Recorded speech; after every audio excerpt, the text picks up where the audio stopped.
Today, we are going to dive into a topic about imitation, and I don't believe imitation's flattery at all. And we're going to talk about some ways that you can be inspired, but never imitate. Come listen. Welcome to the Behind Her Brand podcast with your host, Kimberly Spencer.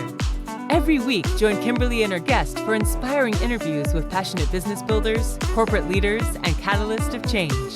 Plus, we will be sharing business and career building strategies and tools that you can use to grow. So let's dive into today's episode. Hey everyone, and welcome back to another episode of our Behind Her Brand podcast. And I am your host, Kimberly DeShields-Spencer. And before we jump into what we're going to share today, I wanted to give you guys a really fun update. As I've shared with you guys before, Behind Her Brand isn't just about business women. We are also about career women. We love learning about how women are building their brands on both sides of the coin.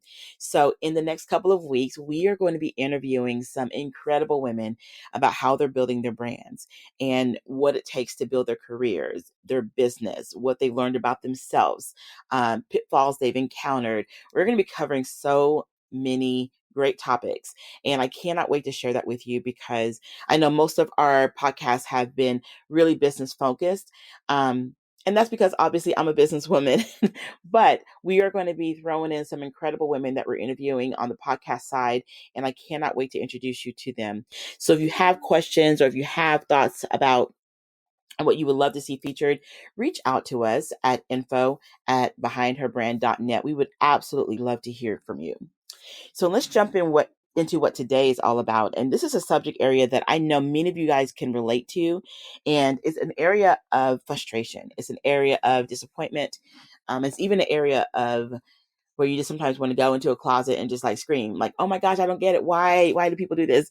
I got a call a few weeks ago, and I wish it was a call that I only had once, but I've had this call many, many times in my career. And I had a colleague that was so livid because she saw someone in her industry literally cut and paste things from her blog and repost them and use them in their training, use them even in their podcast, verbatim, use her information. And when she reached out to that person, the person was genuinely, what's the word I want to use? Sorry, if you will, in a sense, for using their content. And their reasoning behind it was they were just so inspired. They love how this person said one thing. And so they said, well, we use only portions of it. And what this person did was put their content, like at the beginning, use the colleague who called me content in the middle, and then they followed up with like their own conclusion. So in their mind, they didn't really steal or use, I should use the word, all their content. And here's the reason why I wanted to talk about this today, because there's a big difference in being inspired, a big difference in loving someone's information, and another big difference in just simply taking it and using it as your own. And it was interesting because my colleague was so upset and asked them to take it down, obviously. But what it brought back to my members is it's a training I did once, and I wanted to share a little bit about that here today, because so often I have found when someone cut and pastes your content, they like it. They know that it speaks to their audience, but oftentimes it's rooted in their own insecurities of not really knowing how to communicate their own value. And you may be like, well, Kim, this doesn't really fit me. Like, I would never cut and paste someone's information. And you may not do that. I'm not saying that anyone here would ever do that. But let me say this. I know that sometimes when you see someone being really successful in your field and you're seeing what they're saying, and you kind of feel like, man, I would have said that, or that's what I want to say. And if I post that, then man, I'm gonna look like I'm copying them. And so how do I still do the same thing without it looking like I'm copying them? That's the core of what I want to talk about today. Because here's the thing. Is there any information new under the sun? No. But is there different ways that you can present it? Yes. Is there different ways that you can explain information for people to understand? Absolutely. I have so many creative colleagues around me that can literally look at one topic, and if I ask all of them about that one topic, I would get incredibly different responses. And that's what people need from you. If you look at someone and they're talking about how to build a really incredible platform, and the things that they're sharing with their audience fits what you would typically want to say, Instead of looking at that and feeling like, man, I can't say anything, or man, I can't offer nothing to that because they have such a huge audience, people will assume X, Y, and Z. Instead, look at your experiences with the steps that they gave and ask yourselves, is there anything that you may have done differently? Maybe you have a different approach. Maybe you didn't go up the stairs to achieve what you did. Maybe you had to walk a different kind of winding journey and you learned different lessons in that process. Look at, first and foremost, your own journey with what you built, and look at the lessons that you learned. And then you look at how can you share those lessons. Okay. That is key. There are a million people that do exactly what I do. There are a million people that talk about brand voice, marketing strategy, branding strategy. There are more people that are even more organized probably than I am. And I feel like I'm a pretty organized person, but there's people that are probably even 10 times more than I am. There may be people that may be more creative, but none of them are me. None of them know my experiences. None of them have walked in my shoes. So how I present something, how I may create something, how I may want to work with people in that process is my own process. Okay. There's a big difference in being inspired by someone and copying someone. And what my colleague called me about, I actually had that happen to myself a couple of times. I've had people call me and say, hey, I have this packet here. And in the middle of this packet has your name of your company, but this is not your company's event. So I'm just confused a little bit. And when they scan it over to me, I see that that person attended one of my workshops and literally cut and pasted my information. And like I said, it doesn't feel good. I don't believe in that adage that imitation is flattery. I don't think it's flattering. I really don't. So I want to encourage you that if you ever feel like you don't know how to create your own content, or you don't know how to come up with new and fresh ideas, stop and pause, take a notepad, get sticky notes, markers, whatever your process is, and literally write down your learning lessons. Write down what your takeaways are from your own process. I have a colleague that posts these really incredible lists of things she learns throughout the week, okay, or sometimes every couple of weeks, and people love them. They love them. But those are her learning lessons. Those are part of her journey, things that she's learning about herself as a woman, as a businesswoman, as a professional, as a team leader, all these different labels that she has on her. She writes down these different things and people are loving them. And they're all leadership principles in very, very many ways. So that's her process. She writes them down. I'm going to encourage you to do the same thing. Write down what you're learning. Write down your process. Write down, okay, how can I take what I'm learning or what I have learned and turn it into something that can help someone else in their journey? It doesn't have to look like the steps that someone has given. Or on the other side of the coin, what if it is very similar to the same steps? Maybe your method of how you teach that is the difference. Maybe your method on how you walk someone through it is different. All those things right there allows you to create something in your own real space. Like, I absolutely love training and development, but I'm somebody that does not like a huge crowd. I like my audience to be very, very small.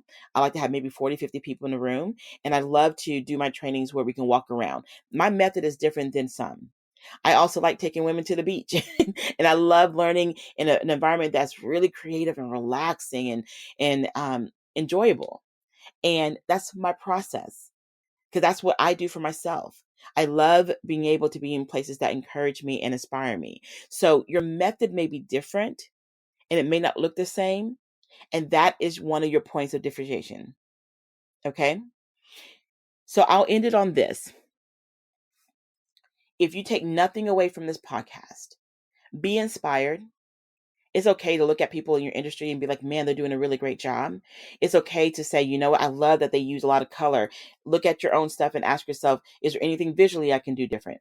You may say, I love how they word things and how they're engaging. Well, that may fit that person's personality. Look at your content and ask yourself, does my voice come through? Maybe you're funny. Maybe you're silly, and but in a way that people love, and they're like, oh man, you make me laugh, but they also still get the point of your messaging. Or maybe you're not that. Maybe you're more serious and you love to give a lot of good content, research, information, whatever that might be. But your audience may love that because you may have an audience that absolutely loves to dig into material like that. Whatever it might be, because you're drawn to what you're seeing around you, look at your content, look at your branding and ask yourself, is my branding attractive? Is it like creating people to want to, look at my stuff? Ask yourself that question, because inspiration is always something that we all need, right? As long as it doesn't cross over to a place where it starts making you feel like you are deficient in an area. If nothing else, it should inspire you to say, well, let me look at my stuff. Like, am I coming through? Is my content engaging? Am I making it fun? Am I making it this? Am I making it that? Whatever this and that is for your branding and your voice, ask yourself if you're presenting the same thing. And then the last question is, when you're looking at everything, ask yourself, am I keeping the attention of my audience? Because whenever you see someone is growing and building, they're thriving, their audience are so engaged, it's because they're constantly making sure that their audience is fed. They're making sure that they bring a lot of food to the table, and making sure that people are able to take what they're giving and grow from it. So then you look over at your information and your branding and what you're building and ask yourself, am I creating something that people like? Man, I need to go back to this website. I need to go back to her blog. I need to go check out her social media. Like, I need to be connected in some way, some fashion. I need to be connected. Are you generating that? Because typically when someone ever feels that they have to take something from someone, to me, it's that they're trying to borrow an experience. They're trying to borrow an expertise that they have not walked through and they have not lived.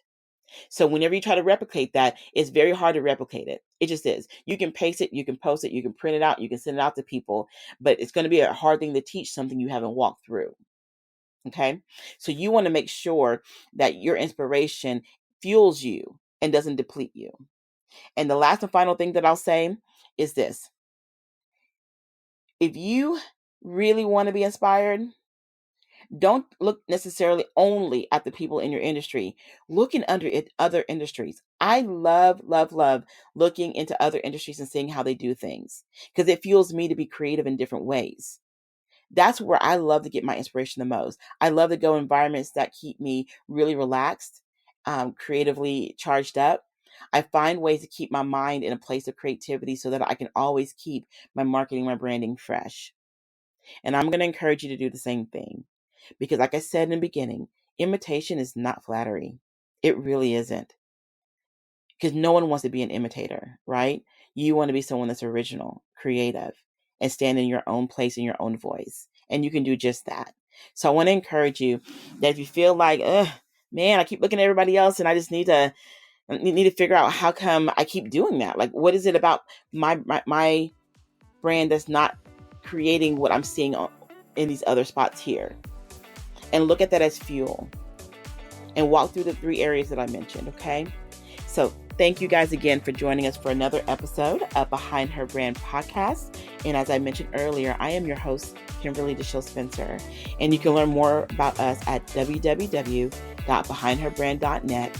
And also stay tuned, because we are going to be sharing some really incredible experts with you coming up in the next couple of weeks. All right, you guys have a wonderful day.